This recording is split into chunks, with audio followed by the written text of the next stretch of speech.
गिबियावनो prime टटेबल headlines नायगिरि रायजो राजा बिथांमोनखौ आं बिमल गयारिया गोसो गोरबोनिफ्राय बरायग्रोबाय। दायो आं दंफैयो धेमाजि जिल्ला उत्तर धेमाजि पन्चायतनि सिङाव थानाय जयपुर बर' गामियाव। बे जयपुर बर' गामियाव दिनै बैसागु बरायनाय हाबाफारि खुंफुंदों। बे जयपुर बर' गामियाव बोखावै लखिमपुर जिल्ला दुलाराय बाथौ गौथुमनि जानानै बेयाव दिनै बैसागु बरायनाय हाबाफारि खुंदों।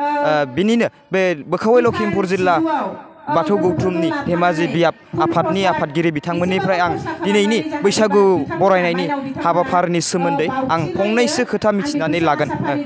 गिबियावनो बड'लेण्ड बुब्लि लोगोसे एसएमएस निउज आरो प्राइम टाइम बिथांमोननिसिम बैसागु गोदान बोसोरनि जानानै बोखावजाय लखिमपुर जिल्ला दुलाराय बाथौ गौथुम लोगोसे धेमाजि बियाब दुलाराय बाथौ गौथुमनि जानानै नोंथांमोननिसिम आंनि गोसो गोरबोनिफ्राय साबायखर बावबाय।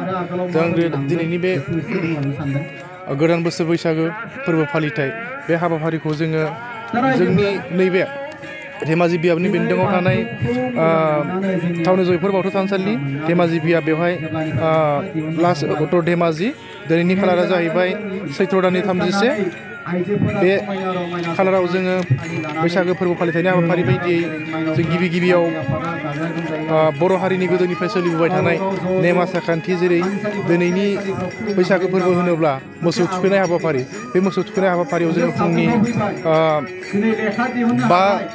फुंनि 5:30 जोङो मोसौ थुखैनाय हाबाफारिखौ मावफुंबाय। बेवहाय दिन्थिदोंमोन मुस्रि मुलाराम दैमारि फोसावदों नेहाथारि दौरि आफाद जोंनि दुलाराय बोखावजाय लखिमपुर जिल्ला दुलाराय बाथौ गौथुमनि बे हाबाफारि थांबाय।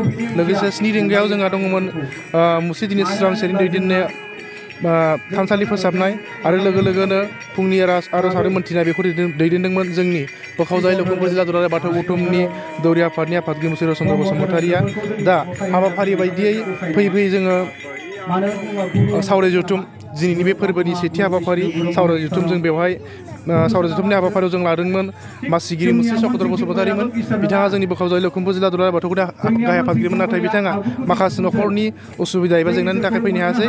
बिथांनि जायगायाव जोङो जोंनि बोखावजाय लखिमपुर जिल्ला दुलाराय बाथौ गौथुमनि आखान्थि आफादगिरि मुस्रि जुलि चन्द्र बसुमतारि बर' सारखौ जोङो मासिगिरि गनाय जाबाय आरो हाबाफारि बायदियै बिथाङा दिनैनि बे सावराय जथुमनि मासिखौ दैदेननानै जोंनि जा दिनैनि हाबाफारि जों फुंखा सुबुं लाबोदोंमोन। फुंखा सुबुंनि थाखाय जों आयदा खादोंमोन। बे आयदायानो जाहैबाय बैसागो फोरबो।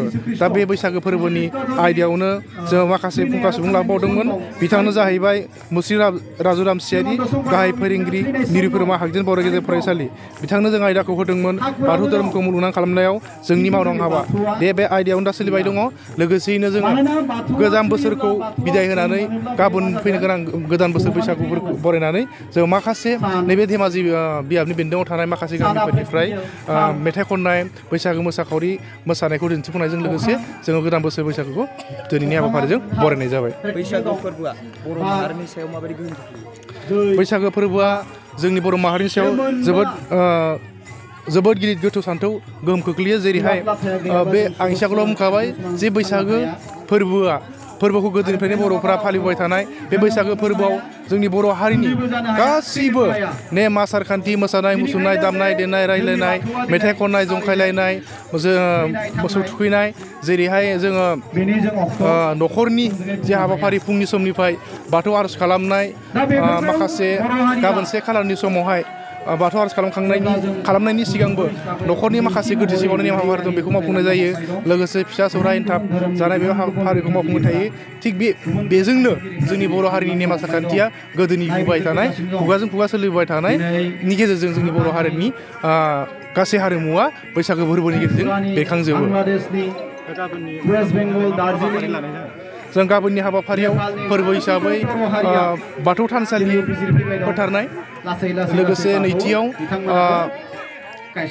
गौथुमनि गोथार फिरफिला बिरहोनाय आरो बिनि उनावहाय गोथैसि बावनाय, लोगोसे बिनि उनावहाय जोङो आर'ज मोन्थिना खालामनाय, बेखौ जोङो गासैबो बे धेमाजि बियाबनि रायजोफोरखौ लानानै हाबाफारिखौ मावफुंनाय जागोन।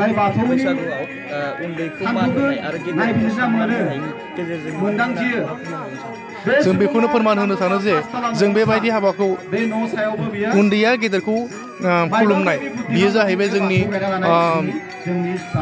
आखल आखु गियान सोरजिनाय जायखौ जोङो गिदिरखौ खुलुमोब्ला गिदिरनिफ्राय बोर मोनो बोरखौ ओरैबायदि सास्रियो जाय आफा बोराइ बाथौनिफ्राय बोरखौ बिनानै बोर सास्रियो जाहाथे बे गथ'आ इयुनाव देरना लावनानै गुनि गियानि जानानै जाहाथे बा गोरों गोरा जानानै बर' हारिनि सासे बिबानगिरि जानानै बर' हारिनि बिबानगिरि जानानै हारिखौ मुलुगनां खालामनायाव जाहाथे बिथाङा जौगालांनो हागोन बिबान लानानै दावगालांनो हागोन बेबायदि बोरखौ जों मोननाय जायो लोगोसे उन्दैखौ बोर सास्रिनायजों लोगोसे जाय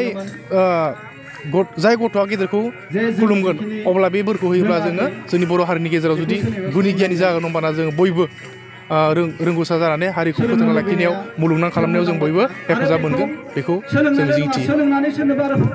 आं गिबियावनो खुलुमग्रोनाय थाबाय आंनि मुङा मुस्रिमा हांमास्रि दैमारि आं बोखाजायो लखिमपुर जिल्ला माइनाव आफादनि नेहाथारि। बैसागु फोरबोआव बर' माहारिया बैसागु मेथाइया बर' माहारिखौ मोनथामबो फंबायमोननि बे निउस रादाब बुथुमग्राखौ आङो गिबियावनो आंनिफ्राय आङो मान बावग्रोबाय।